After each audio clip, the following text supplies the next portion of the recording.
खंड निकालना है तो हम उसी संख्या के बगल से इस तरीके का एक स्ट्रक्चर बनाते हैं। पहले एक ऐसी लाइन खींचेंगे, खड़ी लाइन, और फिर हम एक आड़ी लाइन खींचते हैं। बिल्कुल जीरो से समझा रहा हूं, बहुत ध्यान से समझना। एक आड़ी लाइन इस तरीके से खींच लेते हैं। उसके बाद जिस भी संख्या का हमें गुणनखंड निकालना होता है वो संख्या हम यहाँ पे लिखते हैं, तो हमने यहाँ पे वो संख्या लिख दी। अब यहाँ पे हमें एक दूसरी संख्या लिखनी होती है जो हम अपने दिमाग से सोचते हैं।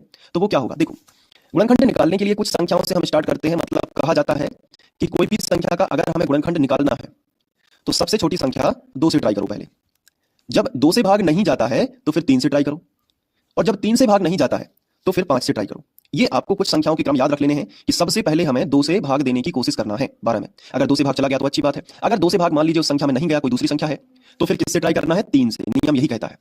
अगर मान लीजिए कि 3 से भी भाग नहीं गया तो फिर किससे देना है, 5 से। इसके बाद ये क्रम चलता जाएगा, फिर आप 7 से ट्राई करेंगे। 7 से भी नहीं जा रहा है तो फिर 11 से आपको ट्राई करना है, और 11 से भी नहीं जा रहा है तो फिर आप 13 से कर सकते हो, फिर 13 से भी नहीं गया तो 17 से कर सकते हो, और 17 से भी नहीं गया तो फिर क्या करोगे, 19 से ट्राई करोगे, और 19 से भी नहीं गया तो 23 से, और इस तरीके से इतने में आपका भाग चला जाएगा। ठीक है, तो ये जो है, इसके आगे भी संख्याएं होती हैं, बट 10th लेवल पे इतना ही आपके लिए पर्याप्त होगा। तो सबसे पहले नियम के अनुसार चलना है, सबसे पहले 2 से भाग करने की कोशिश करना है इस 12 में। चलिए, तो 2 से भाग कर देंगे तो 2 की टेबल पढ़ना है, 2 की दुनिया, 2 एकम 2, 2 दूनी 4, 2 तिया 6, 2 चौके 8, 2 पंचे 10 और 2 छौं 12। कितनी बार में गया, 6 बार में गया।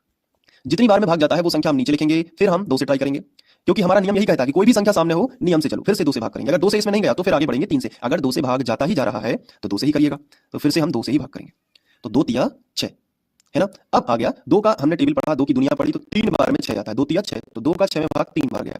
अब देखो, अब यहां से अगर हम 2 से ट्राई करेंगे तो नहीं जाएगा, क्योंकि 3 जो है 2 की टेबल में 3 नहीं आता है। तो फिर कितने से करेंगे, 3 से ही कर देंगे।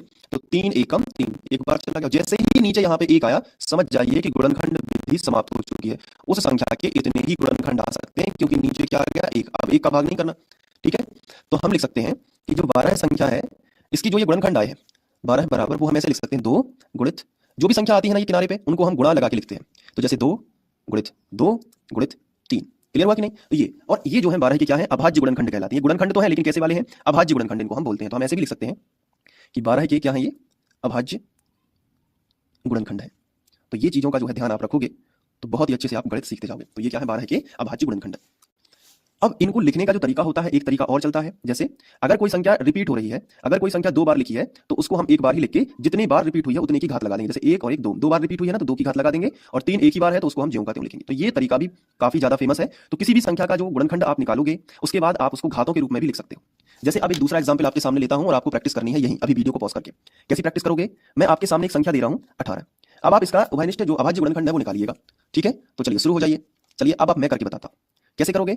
18 की अभाज्य गुणनखंड कैसे निकालोगे, आप किनारे पे 18 लिखोगे, उसके बाद एक खड़ी लाइन और एक आड़ी लाइन इस तरीके से। अब शुरुआत किससे करनी है, 2 से करनी है, तो 2 से भाग दो। 2 की टेबल में क्या 18 आता है, बिल्कुल 2 नाम 18, 9 बार में आता है। तो जितनी बार में आता है उतनी संख्या नीचे आ जाएगी। फिर 2 की टेबल में क्या 9 आता है, 2 की दुनिया में क्या 9 आता है, आप कहोगे नहीं आता। तो 3 की टेबल में आता होगा, बिल्कुल, क्योंकि 2 के बाद फिर किससे ट्राई करना है, अगर 2 से भाग नहीं जाता तो 3 से। तो 3 से ट्राई कर लेते हैं, क्योंकि 2 की टेबल पड़ी, 2 एकम 2, 2 दूनी 4, 2 तिया 6, 2 चौके 8 और 2 पंचे सीधा 10 होता है। 9 तो आया नहीं, तो अब 3 से करा यहाँ पे। तो 3 तिरका 9, 3 बार में 9 आता है, 3 तिरका 9। क्लियर हुआ कि नहीं। फिर 3 से फिर हमने भाग कर दिया, क्योंकि 3 ही लिखा है तो उसी संख्या से हो जाएगा, 3 एकम 3। तो 18 के जो गुणनखंड आए होंगे वो आए होंगे 2 गुणित 3 गुणित 3। तो हम यहाँ पे लिखेंगे 2 गुणित 3 गुणित 3। तो ये 18 की गुणनखंड होंगे। इनको घातों के रूप में मैंने कैसे बताया कि जो संख्या रिपीट हो रही है, देखो 3 2 जगह है ना, तो हमने 2 तो लिखा, लेकिन 3 जो रिपीट हो रही है उसको हम 2 की घात लगा के इस तरीके से लिख सकते हैं। तो 18 के जो अभाज्य गुणनखंड होंगे वो होंगे 2 गुणित 3 के ऊपर 2 की घात। तो ये हो गया 18 का। आई होप आप पे बन गया होगा। अगर नहीं भी बना है तो कोई टेंशन नहीं लेनी है, आगे आप पे धीरे धीरे बनने लगेगा। जैसे तीसरी संख्या मैं आपके सामने ले रहा हूं 24। थोड़ा सा कठिन कर दिया है 24, उतना भी नहीं है, बस कोशिश करिएगा 24 की निकालने की। वीडियो को रोक लीजिएगा। चलिए अब मैं बता देता हूं, देखो कैसे करोगे। जो संख्या दी हुई है ना उसको यहां पे लिखो, एक खड़ी लाइन और एक खींचना है आड़ी लाइन। अब 2 की दुनिया तब तक पढ़ना है जब तक 24 ना आए। तो 24 जैसे बड़ी संख्या है तो अलग अलग कर दो, जैसे कि 2 एकम 2 और 2 दूनी 4, ये चला गया। 2 एकम 2 और 2 दूनी 4, ऐसे भी कर सकते हो। ठीक है, अब इसके बाद आप दिमाग भी लगा लोगे कि 12 दूनी 24 ही होता है, मतलब करेक्ट है। ठीक है, अब क्या 2 की दुनिया में 12 आता है, लगाइए दिमाग, बिल्कुल आता है। 2 एकम 2, 2 दूनी 2 एकम 2, 2 दूनी 4, 2 तिया 6, 2 चौके 8, 2 पंचे 10 और 2 छौं 12। ये देखो 2 की टेबल में 6 बार में आता है, तो यहाँ जितने बार में आया वहां लिखो। 6 बार में आया तो यहाँ पे कितना लिख लो, 6 लिख लो। फिर एक लाइन खींचो, फिर 2 से भाग करो, 2 तिया 6, 3 बार में गया, फिर 3 से ही कर दो क्योंकि 2 से तो जाएगा नहीं, तो 3 एकम 3। तो 24 के अभाज्य गुणनखंड कितने होंगे, 2 गुणित 2 गुणित 2 गुणित 3। तो यहाँ पे लिखोगे 2 गुणित 2 गुणित 2 गुणित 3, यही होगा ना। बराबर के नीचे क्या लगाओगे, बराबर। अब जो संख्या रिपीट हो रही है उसको लिखने का तरीका मैंने क्या बताया, कितनी बार रिपीट हो रही है बताओ, 1 2 3। तो 2 के ऊपर कितने की घात लगा दो, 3 की घात, और गुणित में कितना लिख दो, 3 लिख दो। बताओ बनेगा कि नहीं। थोड़ा थोड़ा लग रहा होगा कि हाँ बन जाएगा, बिल्कुल भी हिम्मत नहीं हारनी है। गणित आपको अगर कठिन विषय लगता है तो आप उतनी ही ज्यादा इसमें प्रैक्टिस करेंगे तो आपको वो क्या लगने लगेगा, बिल्कुल सरल लगने लगेगा, बिल्कुल टेंशन लेने की जरूरत नहीं है। अब देखो जैसे चौथा मैं आपको बता रहा हूं, बड़े ध्यान से समझते जाना। जैसे चौथा एक और मैं संख्या आपके सामने प्रस्तुत कर रहा हूं, जैसे कि 30। क्या इसका आप धीरे धीरे देखो हम कठिन की ओर बढ़ते जा रहे हैं, आपको पता भी नहीं लगेगा और आप गुणनखंड बनाना सीख जाओगे। देखो कैसे, सबसे पहले क्या करना है, 30 और बराबर का चिन्ह लगा लेना है। यहाँ पे 30 लिखना है और एक खड़ी लाइन और एक आड़ी लाइन।